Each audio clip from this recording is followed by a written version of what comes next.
Welcome, welcome. This is Lauren, guys.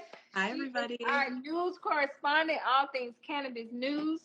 She's on track of what's going on, especially coming up to next year's election. We know, it's going to be in everyone's news. Everyone has things on the ballot trying to, get this approved everywhere. We are definitely about cannabis freedom, and the more you know, the more you grow. So with that, I will jump in. I like that slogan. I'll keep that for next week. The more you grow. The more you know, the more you grow. All right. Oh, hey, Sharonda. Okay, so for your cannabis news for this week, everyone, we are going to Beverly Hills first, where a man tricked his victims into investing $9 million in a hemp farm. Wait. Time out. Pause. He did what? A Beverly Hills man was charged Tuesday for allegedly soliciting more than $9 million from investors for a non-existent. He got finesse of the year, goddammit. How? Giving Madoff.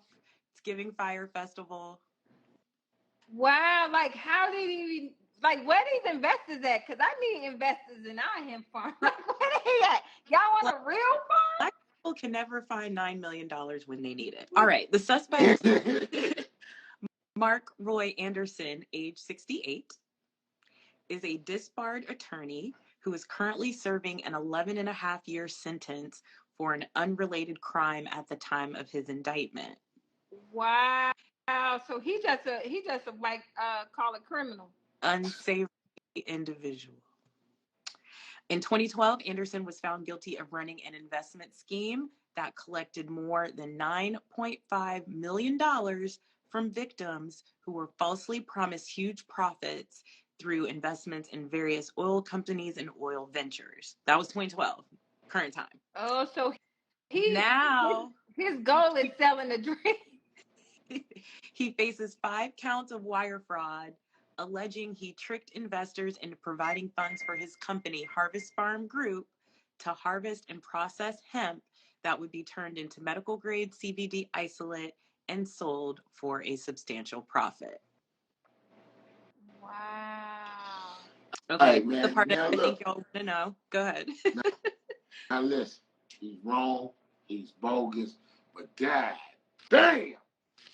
Nah, okay, what's the part you want to know? Because I got some numbers for you. Anderson allegedly used the stolen funds for personal expenses, including over $650,000 worth of luxury and vintage vehicles, over $142,000 in retail purchases and other expenses, withdrawing over $400,000 in cash, and over $1.3 million for a residence and surrounding citrus groves in Ojai. Well, hey, when you said the Caesar sale is? Wait, say again? The Caesar sale. You know, they took all that. They seized all that. When they selling it? When they selling it? That's a good question. I mean, that is a good question to find out. Like, you know they in good condition too? Because, it might be for the low, for real, I'm going to check it. Okay, so it was California, so I would say check the California government surplus page. That's where you start. Her, right? Okay. Y'all hear her. All right, we're going to go to a happier story. This one's good. Okay. We're going to Boston. Well, I mean, that one was kind of smart. Okay. On to the next one. Don't be a scammer. All right. Cannabis freedom, not cannabis criminals. Boston area development to feature 12 Hempline Eco Units. A 12-unit residential project in Massachusetts created from hemp lime tip-up panels will be the largest hempcrete dwelling in the United States when it begins construction this fall. The Hillside Center is Boston medical? Is they recreational or just medical? They are. I think they're statewide, fully legal. So yes, you can openly consume in Massachusetts. Why do you think everybody is even like the scammer trying to get into hemp? Like I know we know, but the audience may not know like what's all coming down the pipeline that hemp would be Hemp. used for. So, since you're probably watching this broadcast on your device, you will understand when I say the United States doesn't export anything right now but ideas. So, hemp, particularly from an agriculture standpoint, is the new frontier, not just in farming and agribusiness, but in commerce, because it's an industrial crop. Oh, So, that okay. is So why you the saying story about hempcrete is so dope, because because as an industrial crop, it's sustainable. And so that's kind of cool from a climate perspective. basically our number one export is going to come from the hemp plant. It could. Because once they allow us to export marijuana, let me tell y'all, people who don't know nothing. Amsterdam don't got nothing on Cali. Jamaica don't got nothing on Cali. Look, Costa Rica don't got nothing on. We got the best smoke in the world. And I know this from people who flew into Cali and from me flying out of Cali. So once we able to export this, It's going to turn to the Hunger Games because they're going to messing up other people's It's market. over. Yeah, Yeah, like once you they'll can, never let that happen. You're right. wait, How it's happening. it's happening. Listen, this is why they're going to allow it, right? It's going to be restrictions on it, but the reason they're going to allow export is because now a store not only can push their brand at a cheaper price and still make that profit, but now because they're going to tax that exported shit coming in, now you have your top level, and now you can say it's from Cali. It's only going to make your state sales go up. And they only care about the money. Wait, she paused. No, don't leave me. I hope she can still hear though. But Yeah. are Sorry, you there? I was pulling up next story. No, that's such a good segue because, hold on.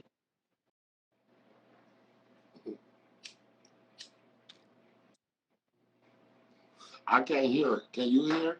Cannabis No, she said tax boom results in states bringing in a whopping 15.1 billion in tax dollars. What state was that? That's That's nationwide. yeah, and that would be with we have 22 states legal right now, I believe. So now, as a state representative, once the government lower the The legislatures. who got that high? Where is that on the drug chart? the Control schedule. structure. The schedule. When it lowered the schedule of marijuana, those stores gonna say, "You think we brought you a lot of money last year? You let us import. We could cut." A lot of those places, right? You got to understand. A lot of places they can only grow indoor because, or a smaller span of the season due to their humidity, due to their weather, due to their conditions. So now, if we can import to make up for the portion we can't grow to keep up, because they ain't gonna export their self out of it. I ain't gonna export everything in when I'm also growing myself. Right. But during my seasons where I can't grow, or with the electric bill, because you know the electric bill fluctuate, I can actually say, hey, for 2 months, 3 months, I'm not gonna grow and I'm gonna export. You get what I mean? So it gives them the flexibility of controlling their overhead and also bringing more clients in. Because if I go somewhere and you got Cali Bud, I gotta see. And if it smoke good, I'm coming back. That's true. Yeah. Well, this is why the business owners need to really lobby their state legislatures and insist that they pass compassionate cannabis legislation because the tax dollars are there. So how Oakland has, if Bay people, if you ain't here, correct me, but Oakland has like a $10 million deficit in their education school system. I think maybe it might be more.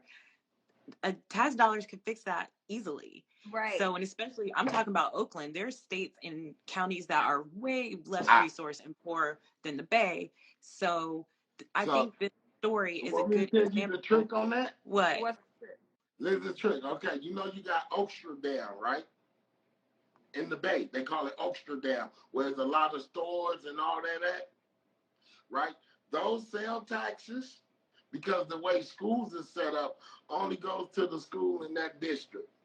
So that's why they dictate where certain dispensaries go and don't go, because they actually trying to dictate where that sales tax money goes. Also, a lot of times when they do give a permit, they'll say it can only be within certain feet of a school or distance from a school. So there's stuff just even in the permitting process to put your store up where the local government can come in and say, all right, you can open this legal business, but you cannot have it within 5 blocks, 10 blocks of a school. And in a way, we got to prioritize community safety, but it's also like putting a black mark on the cannabis industry. Here go the problem with that, because we've been dealing with that even when it was medical and you had your medical dispensary. We had to be so far away from church. My thing is this: I'm cool if you just put us in the same category as tobacco and alcohol. If you can sell liquor here and you can sell tobacco here, you should be able to sell marijuana here. Don't put extra restraints. Like a liquor store said, they only got to be 20, 25 feet, but we got to be 500 feet. Like, don't push us outside the market where grown people go and shop. I like if I can go to the liquor store and get my liquor and grab my weed and bounce. You know what I mean? Liquor, if you have a liquor store across the street from the church, you should be able to have a marijuana shop across the street from the church. It don't make sense, right? Because you really can't use the notion, oh, we don't want kids doing weed. There was no weed store anywhere in me growing up, and yet everyone smokes weed anyway. So it's like, if you go smoke, you go smoke. It don't matter where the dispensary at. Time out. I got a big one for you. When have you heard about a marijuana store getting in trouble for selling to somebody underage or without proper ID? It don't happen. So it ain't like the liquor store where dude that working there can be like, hey man, go ahead and take a bottle, look, dude. You get what I mean? It's so much protocol and so many other people watching that it's like having a marijuana store across from a school is safer than a liquor store. Liquor store, they go in there, they take bottles. People don't bump. You get what I mean? It's like, did y'all ever have somebody outside the liquor store that was older buy liquor for you? Like you would just hang out outside? Yeah, like, all the time. My friend put me onto that trick. Like, what grade? But that's what I'm saying. It's actually marijuana, the way it's set up, is actually safer to be in those type of communities than the tobacco and alcohol that they already allow. Agreed. All right. I don't know how we used to get liquor bottles, but we kept them. And I don't remember why. I don't remember how. You're just an older person to get it. Or we know somebody at the store. Yeah. You know. Yeah. Or people, parents. Like, I hung out with a lot of different race kids, and all their parents bought alcohol. That's word. Here's my parents' bar. We can take whatever we want. Yeah, like, okay, no, y'all, we're talking about alcohol, and this is another good segue into my last story. Okay. Pennsylvania House members introduced bill to protect medical cannabis users from DUIs. Yeah. The current Pennsylvania laws are completely nonsensical. If a bill passes in Pennsylvania, medical cannabis patients will no longer be at risk of being charged with a DUI just because drug tests show the presence of THC in their system, the Pittsburgh Post-Gazette reports. However, that doesn't mean you can drive while impaired if you have a card, nor does it apply to anyone who uses cannabis without a medical card. Rather, the legislation attempts to address a long-standing problem since cannabis legalization. THC can show up in your urine 30 days after you consume it and 90 days for heavier users. Therefore, arresting people for DUI because their drug test shows the presence of THC would be like issuing out DUIs to a driver who hasn't had a drink in a month. The bias in drug testing against cannabis, one of the safest drugs, doesn't only come up regarding alcohol. Cocaine leaves your urine after about 3 days, as does heroin. Meth can hang around for 6 days. When a person fails a drug test for any reason, it's often just because they smoked some cannabis. And this is my thing, right? My thing was that the reason for you pulling me over should have something to do with my driving and not my car. Like you put me over for tint or a tail light or something of that nature. But now you got me saying because I got weed in my system, DUI.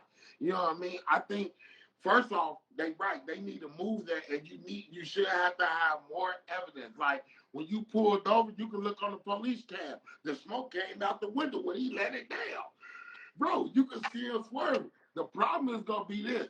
Most marijuana smokers are so careful drivers because we so paranoid that it's hard to catch us driving reckless.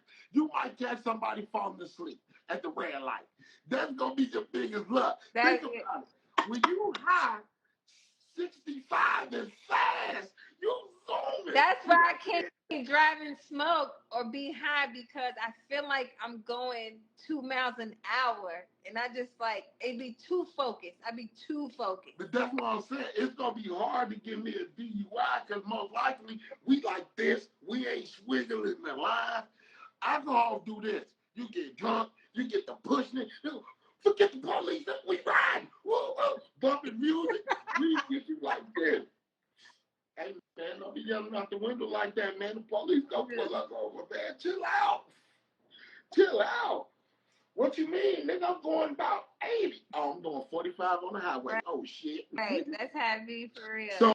So it's a different thing. They actually did a test that stoners, not when you too high to drive, but most people that can smoke and ride, they're actually better drivers than non-sober persons. Because guess what? When you sober, you do extra shit because you don't give a fuck if you get a ticket. I know that motherfucker didn't cut me. I don't care if I get a ticket. When you high, you care if you get a ticket. Yeah. So you even more careful than a sober person. I have to make sure. I'd be like, wait, I'm sober. And I would do some ignorant shit. Like, fuck it, I'm sober. But if I'm smoking, hey, man, slow that down. Slow that down. So I actually think that's a good law. You can't just give me one because it's in my system. You got to show where I was impaired with my driving. Now, I ain't going to lie. If you said I was doing a 20 in a minimum 45, you might got me, brother. You might got me. Well, that was my last news story, y'all, but I do want to shout out our friends at Lit Yoga. This is the last chance to join their in-person teacher training in Denver, Colorado. I got to do it in LA, their class a couple years ago. It was amazing. It's a woman-led business, and the dates are June 2nd through the 4th, 2023. Rooted Heart Studio in Denver, Colorado. They are at Lit Yoga on Instagram, and they are offering a discount. You can take $100 off your registration for their next 23-hour teacher training by using the discount code Illuminate. So, yeah, thank you all for letting me join. No. We're gonna put the flyer up on the story so y'all can get all the information. You can't come on there and plug them and then just get off and you said you done it. I got some questions. Okay, you can ask questions. You can ask all the questions. You gonna come plug them like, yeah, I did it, bye. No. So you said it's in Colorado, right? The teacher training that they're doing is in Denver. And what I didn't do the teacher training. Let me be clear. I am not a yoga teacher. However, Lit Yoga, in partnership with Elevate Jane a couple years ago, did a cannabis exhibition in downtown Los Angeles. I got to attend. I'm sure there's some pictures still on my Insta. But like as a part of that experience, they led us through a yoga class, and that was my first time doing anything like that in regards to yoga. It was so meditative. It was so peaceful. There were just great conversations. I met a lot of great people. So they are that's offering. What we want to hear.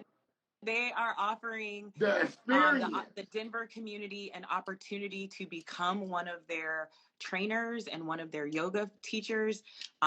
As we talked about at the beginning of the show, this is a huge industry that's emerging not just from the plant and consumption, but through cannabis travel. Cannabis wine is huge right now. So, yeah, if you are looking for your space in this industry and healing and yoga and meditative herbalism is your thing, check out Lit Yoga.